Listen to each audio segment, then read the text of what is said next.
चला तर मग अजून एका हेअर मास्कचा व्हिडिओ घेऊन आलेली आहे. तर ह्या मास्कमध्ये जास्त काही साहित्य नाही, फक्त दोनच आहेत, जास्वंदीचे फुलं आणि कोरफड. कारण जास्वंदीचे फुलं आपल्या केसासाठी खूप उपयुक्त कारण आणि प्रत्येक मास्कमध्ये जास्वंदीची फुलं असणे गरजेचे असं मला वाटते.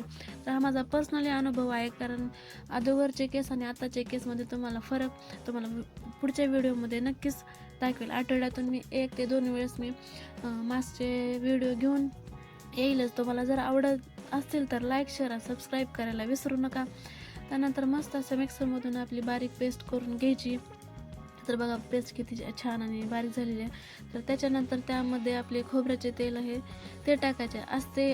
ऑलिव्ह ऑइल असेल तर ते पण आपण टाकू शकतो, ते नाही तर खोबऱ्याचं तेल कुठलंही चालेल. मग मस्त तेल वगैरे टाकून ते मिक्स करून घ्यायचे आणि आपल्या केसांना लावून अर्धा 1 तास आपण ठेवू शकतो. त्यानंतर असं पाण्याने केस धुवून घ्यायचे, कारण गरम पाणी आपल्या केसांसाठी वापरायचं नाही, कारण गरम पाण्याने आपले केस तुटतात. त्यामुळे कोमट पाणी वापरायचे.